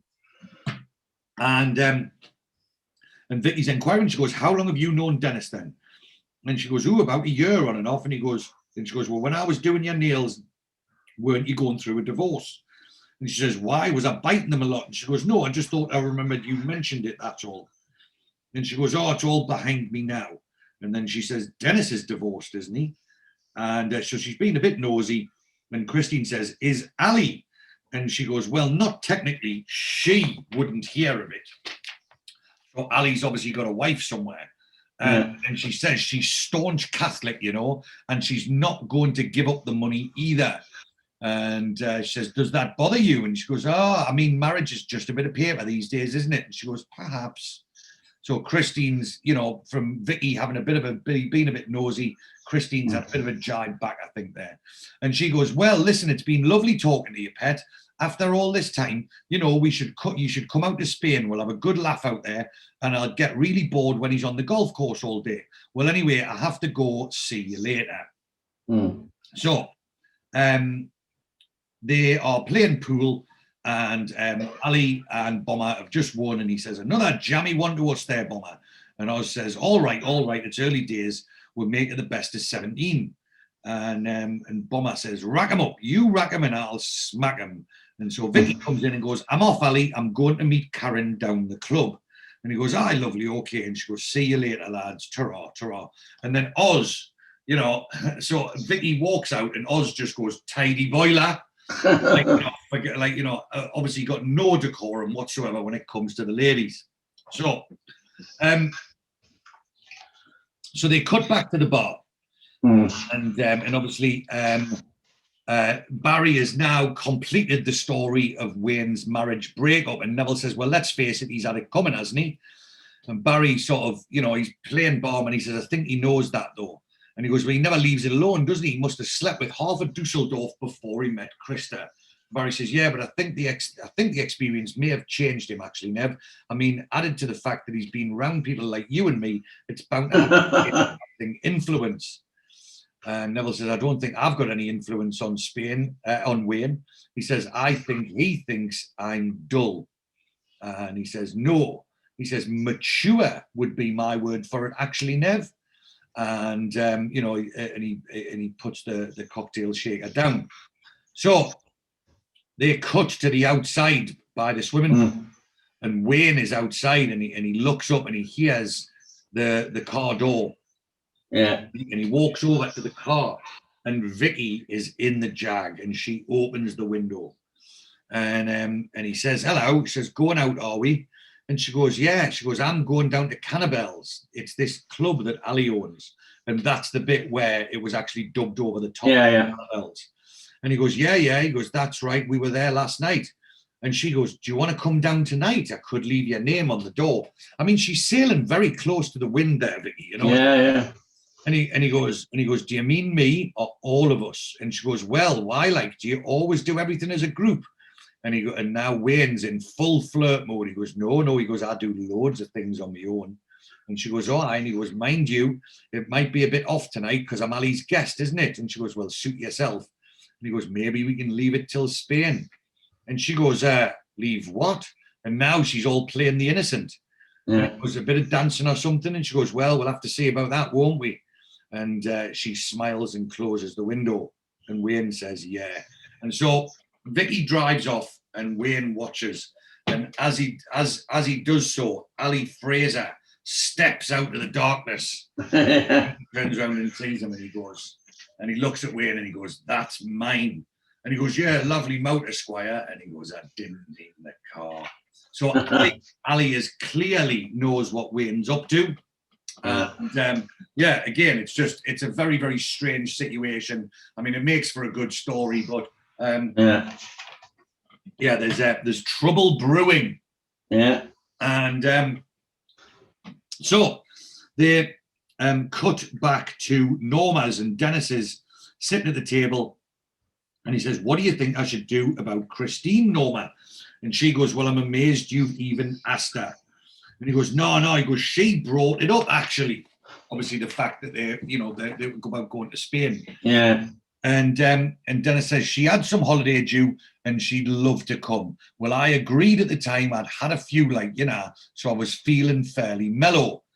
And she goes, "I don't know what you're so worried about. She's a lovely lass, and if she fancies going to Spain with you, I think you should be flattered." And he goes, "Oh, no, it's not that. It's just, well, in the cold light of day, I'm not so sure it's such a good idea. With Ali being there and the lads." And she goes, "It's not the lads giving you cold feet. It's you." He goes, "How do you mean?" She goes, "You just build you." And this is quite she's quite a shrewd young lady here, is Norma, with her 80s, with her very, very 80s red glasses. Yeah. She goes, "You don't just build walls at work, Dennis. You build them around yourself, and you're scared of facing your own feelings." And he goes, "Well, my track record's not too good in that department, is it?" And she goes, "Get away, take her with you, man. You've been sitting on the fence for ages, and with this lass, maybe this will force the issue. What's the worst that could happen? You find out you're not compatible. On the other hand, you could have a bloody good time, and you should have a bit of fun." And he says, "You should write one of those agony columns, like, Norma." And she goes, "I care about you, man." She goes, "I worry myself sometimes." She goes, "I worry myself sick sometimes about what's happening to you. Anyway, Frank's due back from the Gulf in 2 months' time, and I want my house to myself." So Norma is obviously married, and her husband is working away in the Middle East. And anyway, the phone rings. And she goes, "Go on, get that. It's probably for you." And Dennis picks up the phone. "Hello." And it's Moxie on the phone. He's like, "Hello, Den." And he goes, "Moxie, where are you?" And he goes, "A long way from you, mate." And he goes, "There's no mean to be so evasive. They haven't put a tap on the phone yet, And he goes, "Did the Spanish number come up?" And he goes, "Yeah, I goes, we're leaving on Saturday." He goes, "Great." And then the pips go on the phone. And he goes, "Hang on." And then the pips, pip. And then he goes, and then it cuts off. And Dennis puts the phone down. He goes, "Cheers, Den." And then Moxie goes to speak to the Irish guy, so he's back in the pub in Kilburn. Yeah. So he goes to speak to the Irish guy again in the dodgy boozer in Kilburn, and the guy says, "So," and he goes, "The job's on apparently."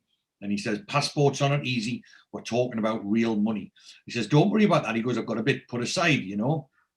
He goes, you know these, and he goes, you know those fake ID papers you got us? And he says, yeah. He goes, well, I wouldn't be needing them where I'm going. Would you consider a part exchange? So Moxie's obviously on the lookout for a passport.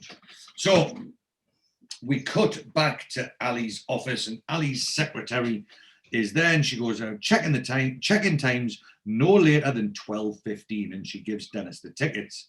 And he goes, right, and she goes, reservations have been made for the wives who are going, and you'll pick those up at the airport.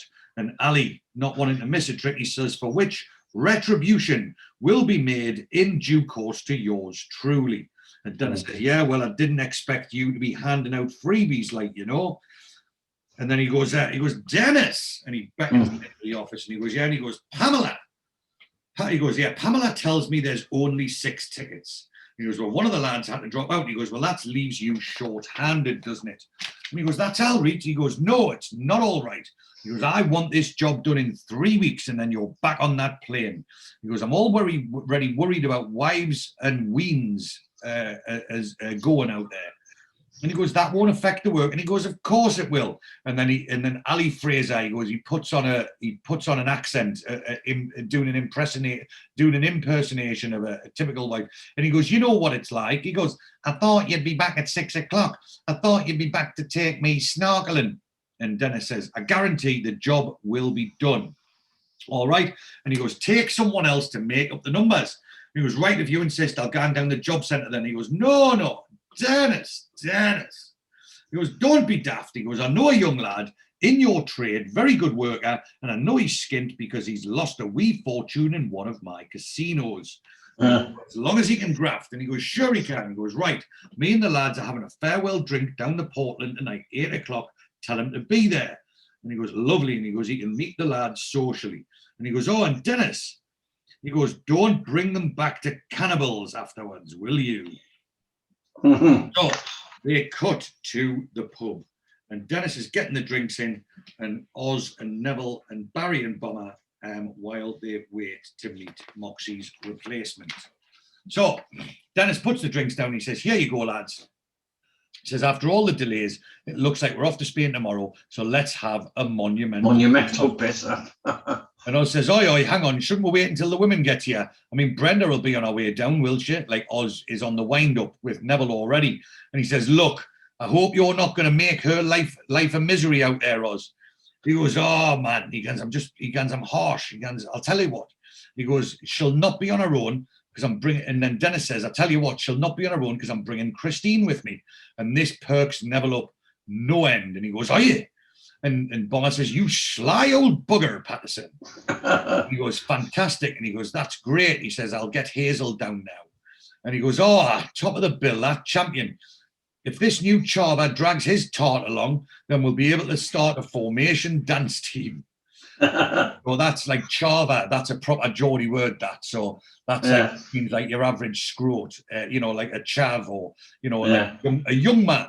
But yeah, Chava is the Geordie word for young man. And if this new Chava drags his tart along, we'll be able to start a formation dance team. And he goes, look, Oz, I promise you tonight will be an all-male affair, right, of alcoholic abuse. And Barry says, if we're having an evening of celebration of depravity, we couldn't have chosen, he goes, we could have chosen a better than this manky place. And Dennis says, I'll read. He says, we're only starting off here, man, aren't we? We're meeting the other lads, then we're going to meet Wayne at the disco. So this line here is unfortunately, this is a bit of it's laying the groundwork. Well, so clearly, this is a scene this is the first scene chronologically that's been filmed after Gary Holden's death. Yeah. So, he says, we're going to meet Wayne at the disco, but they've already been told not to go to the disco. That's it, yeah. So, obviously, they're making up for the fact that Gary Holden isn't there. Anyway, so Barry says, he says, if not, he says, and not if Bomber or not, he says, not if Oz and Bomber get on the bloody snooker table, we'll be here till closing time. And Bomber says, no fair, Bomber wants to go dancing. And Dennis says, well, we're not going to cannibals. And Bomber says, that's fine by me. He goes, I hate them small frenzied discos. What happened to the Palais? The big band, the sound of saxophones echoing through the rafters. And then Barry drops the bomb. He goes, I took tap dancing lessons once, you know. And Neville says, you did? And Osgand's, why? And he goes, what do you mean, why? He goes, well, why? And he goes, seeing all those wonderful films with Fred Astaire and Ginger Rogers, Donald O'Connor, wonderful dancers, people like that. And he goes, I wanted to emulate them. Anyway, my auntie was the teacher, so I got a rebate on the lessons. And then here we go. So we're just about to see one of the most cringeworthy things ever. And he goes, come on then, do your bit. And Dennis says, howie, and Oz is, howie, let's see you dance, Fred. And Barry says, no, he says, I haven't got the right kind of shoes. And and Neville's like, and that's it. So they're like a dog with a bone now. They're not going to let him off. And he's like, howie, on the floor.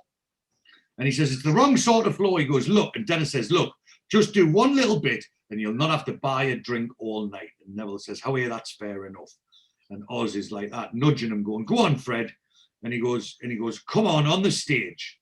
And Neville says, come on the stage. And he gets up and he says, I think I can still remember one little routine. And Oz says, hold on, I've got a better idea. He says, come over here by the dartboard. Do you see? Then we can put the spotlight on you and you can do your bit. So he drags Barry over to the dartboard and he repositions the dart light to point down towards Barry. And Barry says, it's been a long time, you know. And he says, well, and Bomber just says, well, bear that in mind. And Oz says, right, off you go. And he heads back to sit down. And so Barry, he's about to do his bit. And so he says, right, and he's a bit obviously clearly nervous. And he says, right, you've got to remember that this is in the tune to Keep Young and Beautiful. And then he mutters to himself, he goes, feet don't fail me now. And then he goes, no one. And he starts to tap dance. And I mean, it's the most ridiculous thing. And he's like, keep young and beautiful. It should be beautiful. Keep young and beautiful. If you want to be loved. And then he starts doing the, you know, and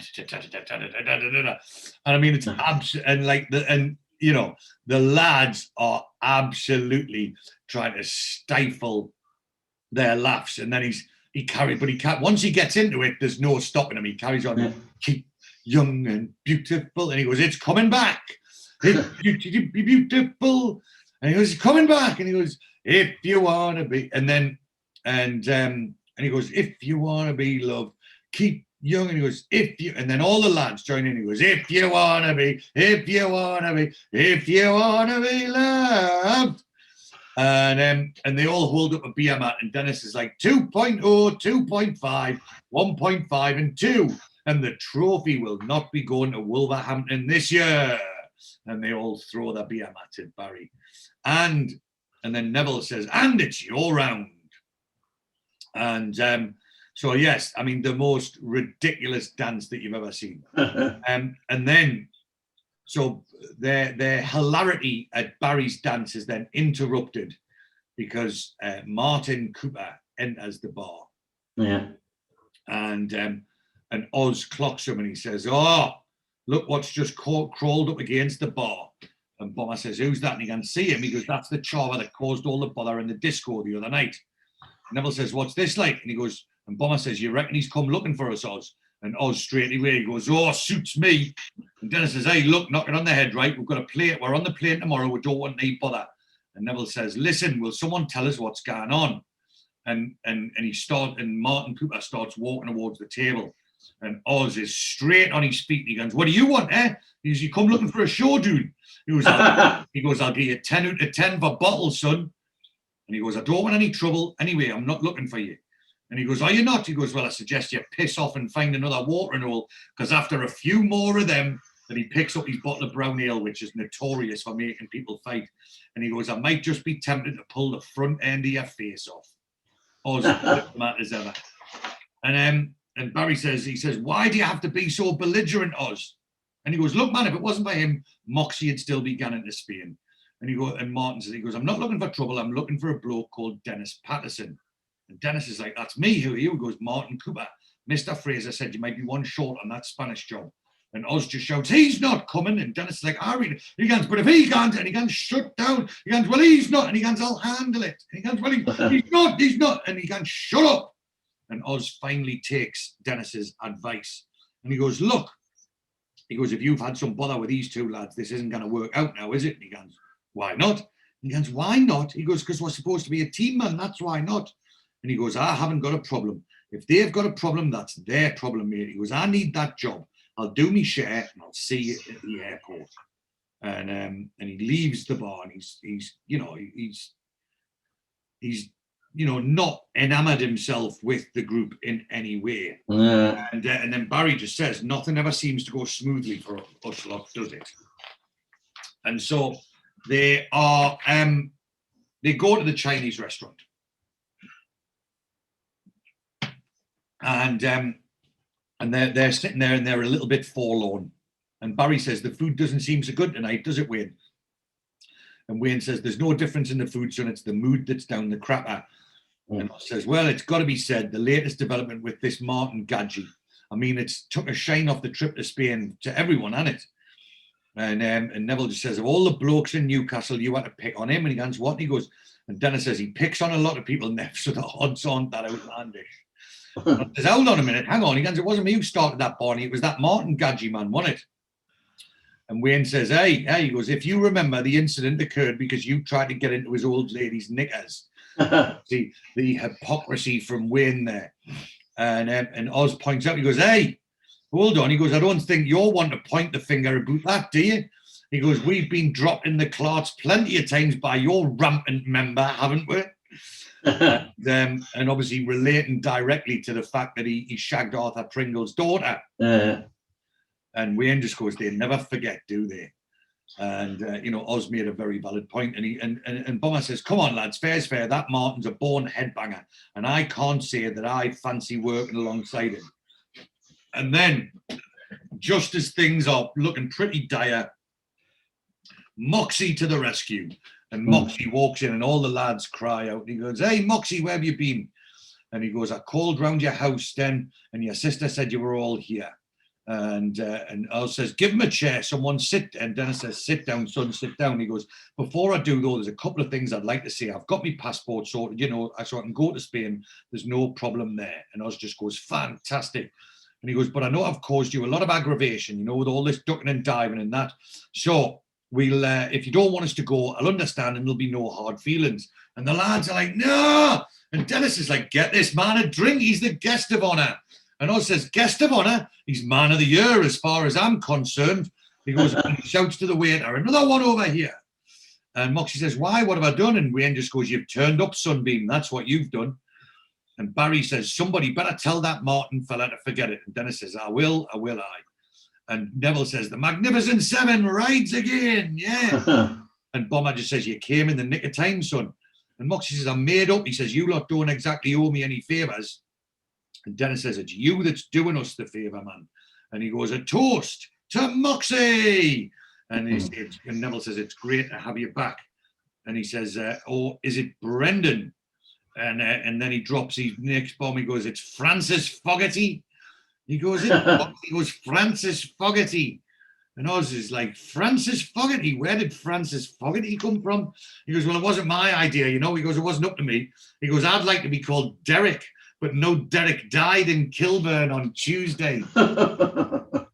So Moxie is now Francis Fogarty. So we cut to the airport. And everything is looking to go ahead. And they are greeted by a tour guide. Rather flamboyant tour guide. Well, I think the phrase that I would use is camp as a row of pink tents, Joe. Yeah. You are very a bit light on his feet, I think, this guy. Yeah, definitely a bit light in his loafers. However, in real life. All right, yeah. So the tour guide is called Paul Anthony Barker, and he has 51 credits on. Oh God, I didn't even look him up. Yeah. So he's been in The Professionals. He was in When the Boat Comes In. He was in Press Gang, Casualty, London's Burning, EastEnders, The Bill, Doctor Who. And the thing that apparently he was in Holby City, and the thing that he was most famous for is there was a kids' TV program called The House of Anubis. Yeah, but there was 113 episodes in like 2 years, like 3 years. Yeah. So it was like one of them kids' TV programs. I think there was, like one a week for whatever, but it was about, it was about this boarding school or whatever. I looked it up. It looked pretty crap, to be honest with you, but like, from an adult perspective, but I'm sure that the kids loved it. And the most important thing, George, is he's been married twice, that fella. All right. Right. So, yeah. I'm assuming that he's only playing the character of being a bit light in his loafers. Yeah. So he comes across and he's like, Mr. Patterson. And Dennis says, yeah. And he says, party for 10 for Swallow Tours. Are you all here? Let me have your tickets and your passports and we'll get you checked through. And so they cut. And Brenda and Christine are at the newsagent. And Christine says, do you want a Playboy for your Neville? And she goes, I'm not getting that. It's disgusting. And so she's got a copy of Cosmopolitan. She goes, ooh, Cosmo, I'll have that after you.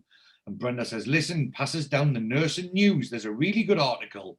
And then it's like bing bong and all the, the tannoys in the background and whatever. And there they go, passengers for flight 213 to Malaga, gateway 2, please. And Christine says, that's us. And so they go back at the check-in. So Wayne is at the check-in and Neville is stood there with Debbie. And Wayne says, I think it's very noble of your dad to bring you and your mum along, because it'll keep him out of mischief. Listen, do you know why? Because we're going to be sampling all of that pultritude down there. I don't know, I've even heard of that word. Because we're going to be sampling all of that pultritude down there. And Neville says, well, there'll not be much of that, man. The tourist season's well and truly finished. And Oz says, there'll be enough, don't you worry. Anyway, with a bit of luck, we'll have sorted something out before we land. And Wayne says, yeah, you trying to tell me, right, that on this charter tour, there ain't going to be a surplus of sales girls, secretaries, hairdressers, the lot. I tell you what, we'll be well locked off before we even So Wayne's holding high hopes.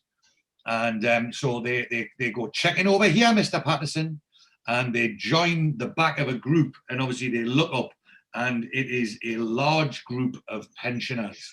Yeah. And Wayne just says, the look on Wayne's face, he's like, hold on, what's all this lot then? And he goes, it's the Spennymoor and District Senior Citizen Society. They go every year. You are lucky to get those seats.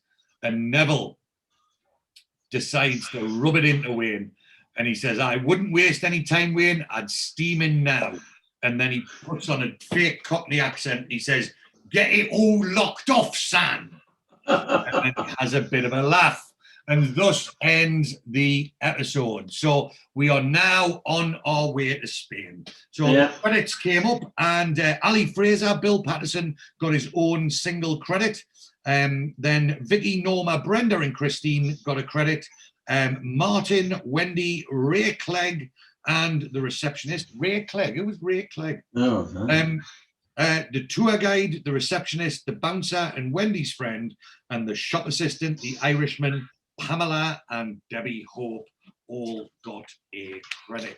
So we have now linked between the two. So we've gone from Thornley Manor back in the town for a couple of episodes, and we are now on our way to Marbella. Yeah. We are very much looking forward to the adventures on the south coast of Spain. Definitely, yeah. So, if any of our listeners or viewers would like to comment on this week's episode or anything else whatsoever, please feel free to do so by email on Auf Wiedersehen Again @gmail.com. Please follow our Instagram @Auf Wiedersehen Again Podcast, our Twitter @Auf Again. Please do like and share the Facebook page Auf Wiedersehen Again Podcast. And go, if you could do us a massive favor, if you go to the top of the Facebook page, go along to the community tab, click invite friends, invite all friends, and that would do us a massive favor. Please do subscribe to the YouTube channel, which is Auf Wiedersehen Again Podcast. Click subscribe and click that bell, which will alert you to any new episodes.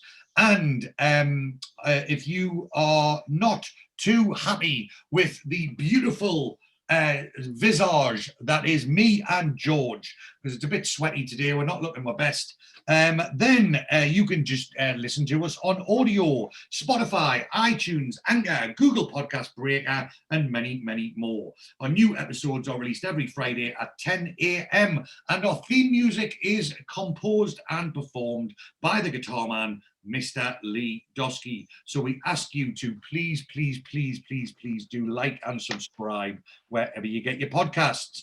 Remember our sponsor, please do visit them at Top Gun Tattooing, number 12, the Harris Arcade in Reading. That's topguntattoo.co.uk. That's audible 189 968 667. And remember, we've got two fantastic offers for the listeners of the podcast.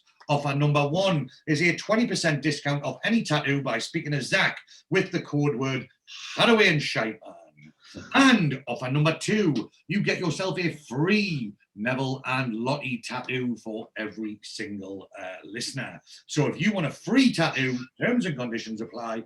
Neville and Lottie tattoo, feel free to do it. And remember, our new giveaway is for the picture, the original, genuine, signed copy of the Magnificent Seven in Dusseldorf, and that is the new giveaway. And I do promise that to our previous winners that I've bought the envelopes, and I will be posting out your prizes this week. Promise, pinky promise. So, that is all from Auf Wiedersehen Again podcast this week. And we will be back next week with our Spanish adventures. So, Hasta La Vista is the name of the episode. But until next week, George, Auf Wiedersehen Pet. Auf Wiedersehen. Oh, yeah, man. All out of options, nothing